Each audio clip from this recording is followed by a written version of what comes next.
Monsieur le ministre, mes chers collègues, il y a quelques semaines, je recevais à ma permanence à Tremblay un groupe d'assistantes familiales qui me témoignaient à la fois la colère et le désarroi devant leur situation professionnelle. En Seine-Saint-Denis, leur nombre est passé de 800 à 470 pour toujours autour de 5000 enfants placés à l'ASE.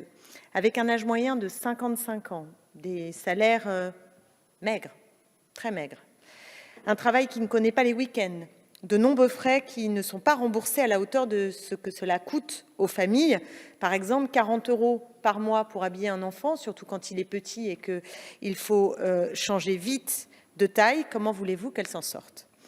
Alors, pour cacher votre incapacité à investir financièrement, à investir dans l'humain, en raison de votre choix de l'austérité, vous nous présentez un texte qui n'est pas en mesure de renverser une situation préoccupante, très préoccupante, et de venir en aide partout sérieusement aux mineurs isolés qui sont en danger.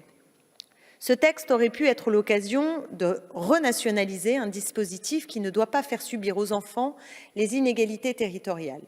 Emmanuel Macron lui-même affirmait le 6 janvier dernier, prenant le contre-pied de sa politique depuis 5 ans, que cette responsabilité devait incomber à l'État, je le cite. Mais alors, quelle surprise que tous nos amendements dans ce sens aient été carrément rejetés. Nous regrettons aussi que le texte n'interdise pas réellement le placement d'enfants dans les hôtels. Le dimanche 16 janvier dernier, un jeune garçon de 17 ans est mort seul dans sa chambre d'hôtel où l'avait placé l'ASE. Ces drames arrivent trop souvent. Et je note que l'étude d'impact du projet de loi souligne à raison que le recours à l'hôtel porte une atteinte grave aux droits et aux besoins fondamentaux des enfants confiés à l'ASE. Mais, en même temps, si j'ose dire, vous nous proposez un texte qui évoque une interdiction pour 2024 et qui n'a d'interdiction que le nom, parce que, au fond, il y a tant d'exceptions que la règle devient presque risible. La défenseure des droits s'en inquiète, et à juste titre. Elle note avec justesse que les situations d'urgence et de recueil provisoire concernent le plus souvent des enfants en grande fragilité qui ont besoin d'un suivi très soutenu. Mineurs en rupture familiale ayant fui leur domicile, enfants ayant eu un parcours migratoire traumatique. Elle s'inquiète également du cas des enfants très vulnérables qui ont connu de nombreuses ruptures de placement et qui sont hébergés par défaut dans des hôtels. Livrés à eux-mêmes, donc, alors qu'ils nécessiteraient un accompagnement renforcé. Et dans les faits, ce sont les mineurs non accompagnés qui seront les plus touchés par cette interdiction. Pendant ce temps, aucun moyen à la hauteur n'est mis sur la table pour que ces enfants puissent avoir des placements, des hébergements, des places d'hébergement, et pour réduire les délais d'exécution des décisions de placement des juges des enfants. Les enfants restent par conséquent en danger dans leur famille, faute de place. Et il serait, par exemple, dans les Bouches-du-Rhône, plus de 750 en attente. Nous regrettons par ailleurs que ce texte n'évite en rien les sorties dites sèches de l'aide sociale à l'enfance à la majorité.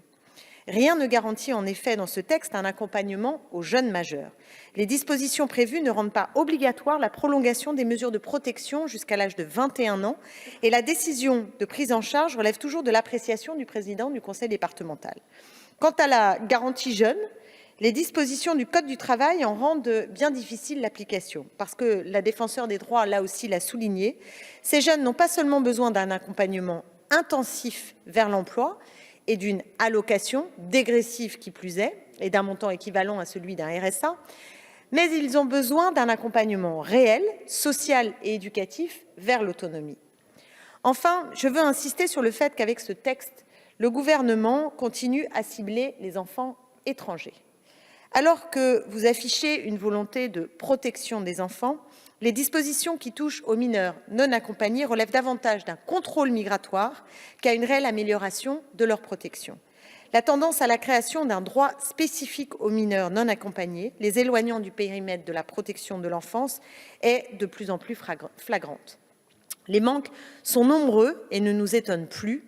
Où sont les dispositions pour consacrer la présomption de minorité, interdire les tests osseux ou encore le placement des enfants étrangers en centre de rétention administrative? Où est l'octroi de plein droit d'un titre de séjour pour les mineurs non accompagnés, pris en charge par les services de l'ASE? Et je sais bien, ce n'est pas le texte, parce que la loi Asile et Migration, qui a honteusement été votée ici, donne la mesure de votre incapacité à protéger les mineurs étrangers. Ce n'est pas votre sujet, mais c'est le sujet de la protection de l'enfance, et c'est pour nous notre sujet, absolument. Et c'est pourquoi nous ne participerons pas à votre nouvelle opération de communication qui, derrière les annonces tintamarre, et j'ai bien écouté la rapporteure et le ministre, accouche d'une toute petite souris. Ce sont les enfants les plus déshérités, les plus fragiles qui en feront les frais, et avec eux, les femmes, parce que ce sont essentiellement des femmes, qui continueront à faire avec 3 bouts de ficelle une mission indispensable pour notre République.